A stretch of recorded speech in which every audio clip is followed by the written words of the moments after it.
So fund of the month sir आपके हिसाब से इस बार कौन से हैं? फ्लेक्सी कैप फंड सबसे पहले ये रहेगा, क्योंकि फ्लेक्सी कैप फंड की सबसे बड़ी खासियत ये कि इनमें तीनों में होता है इन्वेस्टमेंट। लार्ज कैप भी होगा, मिड कैप भी होगा, स्मॉल कैप भी होगा, राइट। लेकिन इसमें वो लिमिट फिक्स नहीं है। मल्टी कैप फंड में कैसे लिमिट फिक्स है, 25% तीनों में होना चाहिए। यहाँ पर लिमिट फिक्स नहीं, यहाँ पर फंड मैनेजर के दिमाग से काम होता है।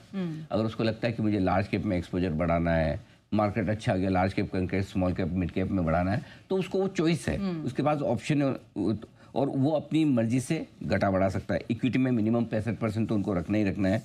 इसमें फ़ायदा है कि आपको एक तरह से पोर्टफोलियो का डाइवर्सिफिकेशन तो मिल ही जाता है और साथ ही फंड मैनेजर की एक्सपर्टाइज। तो जिस फंड मैनेजर पे आपको भरोसा हो कि भाई ये फंड मैनेजर ऐसा है ना, ये मार्केट की टाइमिंग एकदम परफेक्ट करता है, कब लार्ज कैप में जाना है, कब मिड कैप में जाना है, तो इस तरह के जो फंड है वो फ्लेक्सी कैप फंड आपके लिए बहुत काम कर सकता है। सबसे बड़ी बात फ्लेक्सी कैप फंड में पैसा लगाने का ये फ़ायदा है कि आपको ये नहीं सोचना पड़ता कि अभी कौन सा किस तरह के शेयर चल रहे हैं, वो दिमाग फंड मैनेजर अपने आप लगा लेगा। तो 3 फंड ऐसे हैं जो मुझे इसमें पसंद है और मेरा ऑल टाइम फेवरेट एक तो पराग पारिक फ्लेक्सी कैप फंड है ये, जो 1 लाख करोड़ के आसपास का AUM इसका पहुंच चुका है, वन ऑफ द बेस्ट है। HDFC flexi cap fund 75,000 crore के आसपास का है, कोटक 50,000 करोड़ के आसपास का है। तो तीनों फंड हैं अच्छे हैं, आपको जो पसंद आए। इसके अलावा भी कुछ लोग छोटे AUM के फंड भी पसंद करते हैं, तो कई सारे छोटे AUM के फंड है, कोई इन्वेस्को हो गया, कोई मेरे हो गया, कोई हेलियोस हो गया, ये भी अच्छे फंड है। तो आप जिस फंड मैनेजर में, इसमें आपको देखना ये आपको फंड मैनेजर पसंद आना चाहिए, तो उसका फंड मैनेजर अगर आपको पसंद है, इनमें पैसा आप लगा सकते हैं जी। और फ्लेक्सी के अलावा सर मल्टी एसेट एलोकेशन? बिल्कुल, मल्टी एसेट एलोकेशन जैसा आपको पता है कि मेरा ऑल टाइम फेवरेट फंड है और उसका एक रीज़न भी है इसमें।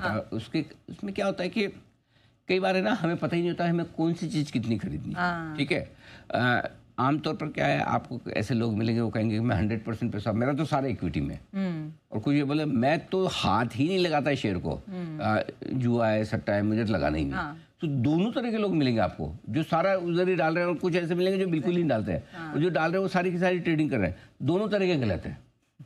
सारा पैसा आप इक्विटी में डालते हो वो भी गलत है, और बिल्कुल नहीं डालते वो भी गलत है, क्योंकि नहीं तो आप बना नहीं पाएंगे। तो अब कितना डालें, अभी कितना डालेगा जवाब कहाँ से आएगा, ये इस मल्टी एसेट एलोकेशन फंड में आएगा।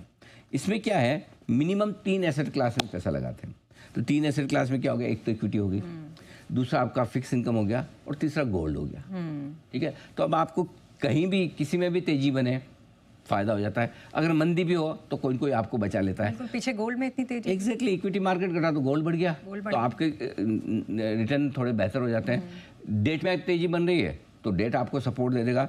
सो इसमें सिस्टम ऐसा है कि मिनिमम 65% पैसा इक्विटी में रखना जरूरी है, तो ये आपको इक्विटी फंड का टैक्सेशन बेनिफिट मिलता है। तो अगर आप बजाय इसके कि मैं कितना गोल्ड ले लूँ, कितनी FD या डिपॉजिट्स में या कोई बॉन्ड फंड लूँ, बेहतर है आप मल्टी एसेट एलोकेशन फंड लो। तीनों का एक्सपोजर मिल जाएगा। नंबर 1, टैक्स बेनिफिट आपको इक्विटी के मिलेंगे, और आपको टेंशन लेने की जरूरत नहीं मैं कितना कितना पैसा किस में लगाऊं।